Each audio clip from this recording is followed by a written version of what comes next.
1994 मध्ये शरद पवार राज्याचे मुख्यमंत्री असताना काढलेला सरकारी निर्णय हा महाराष्ट्राच्या आरक्षण धोरणातला एक महत्त्वाचा टप्पा होता. या जी-आरद्वारे ओबीसी आरक्षण 10% थेट 19% करण्यात आलं. विमुक्त जाती व भटक्या जमाती व्हीजेएनटीचे जे आरक्षण आहे ते 4% ते सुद्धा वाढवण्यात आलं. एकूण आरक्षण जे आहे ते 34% 50% गेलं.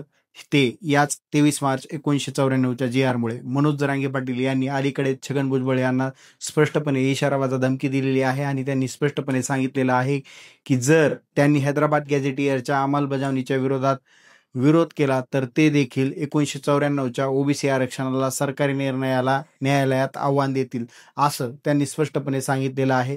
1994चा जी-आरला योग्य प्रक्रिया न पाळल्याचा आरोप सुद्धा करण्यात आलेला आहे. आता याची वास्तविक परिस्थिती काय आहे? खरंच 1994चा जी-आर चॅलेंज होऊ शकतो का? तर काही तज्ज्ञांचं मत आहे 1994चा ज्या जी-आरला आहे तो योग्य प्रक्रिया न पाळता तो पूर्ण करण्यात आलेला आहे आणि आता त्यावर मनोज जरांगे पाटील यांनी स्पष्टपणे सांगितलेलं आहे की तुम्ही जर आमच्या जी-आरला अडचण केली तर आम्ही सुद्धा 1994च्या जी-आरला चॅलेंज करू. जर त्यांनी राज्याच्या मुख्यमंत्र्यांना सुद्धा सांगितलेलं आहे की जर तुम्ही भुजबळ किंवा कोणाची बाजू ऐकून आमच्या जी-आरमध्ये अडचणी निर्माण केल्यास, काही फेरबदल केला तर आम्ही देखील 1994चा जी-आर न्यायालयात आव्हान देऊ. आम्ही सुद्धा त्याला अडथळा आणू. आमच्या जी-आरला अडथळा आणल्यास आम्ही राज्यात कोणालाही मुक्तपणे फिरू देणार नाहीत, असं स्पष्टपणे मुख्यमंत्र्यांना सुद्धा मनोज जरांगे पाटील यांनी स्पष्टपणे सांगितलेलं आहे. भुजबळ यांनी हैदराबाद गॅझेटियरच्या जी-आर विरोधात कोर्टात जाण्याचा निर्णय घेतलेला आहे. त्यांनी 2 सप्टेंबरचा जी-आर मागे घेण्यात यावा असं स्पष्टपणे सांगितलेलं आहे. भुजबळ यांच्या निर्णयामुळे ओबीसी आरक्षणाला सुद्धा अडचण निर्माण होऊ शकते का?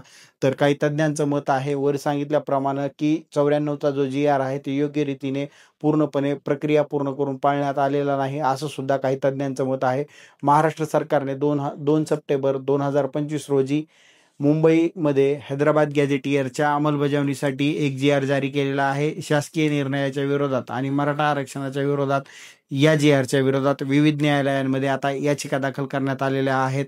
मनोज जरांगे पाटील यांनी सांगितलेलं आहे की आमच्या जी-आरच्या विरोधात तुम्ही जर अडथळा आणला किंवा त्याच्या विरोधात तुम्ही हे केलं तर आम्ही सुद्धा 94च्या जी-आरच्या विरोधात कोर्टामध्ये जाऊ.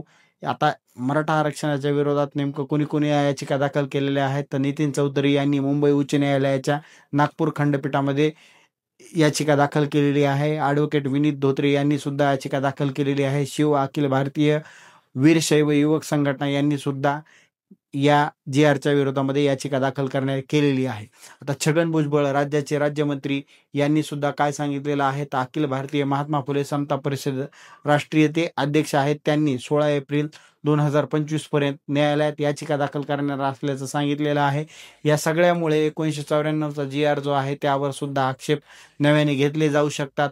म्हणजेच काय तर मनोज जरांगे पाटील वारंवार सांगत आहेत की छगन भुजबळ यांना समजावून सांगा, आम्हाला ओबीसीचं वाटोळं करायचं नाहीये. 1994च्या जी-आरच्या विरोधात आम्ही सुद्धा कोर्टात जाऊ आणि नव्याने ते जाऊ देखील शकतात. या सगळ्या प्रक्रियेमुळे ओबीसी आरक्षण देखील अडचणीत येण्याची शक्यता वर्तवली जात आहे. आता याबाबत आपलं मत काय आहे हे आपण या कमेंट बॉक्समध्ये कमेंट करून नक्की कळवा. कारण आता छगन भुजबळ यांनी स्पष्टपणे सांगितलेलं आहे की ते सुद्धा या जी-आरच्या विरोधामध्ये 16 सप्टेंबरपर्यंत याचिका दाखल करणार आहेत आणि मनोज जरांगे पाटील यांनी सुद्धा स्पष्टपणे सांगितलेलं आहे की तुम्ही आमच्या जी-आरच्या विरोधात अडथळा आणला तर आम्ही देखील 1994च्या जी-आरला न्यायालयात आव्हान देऊ.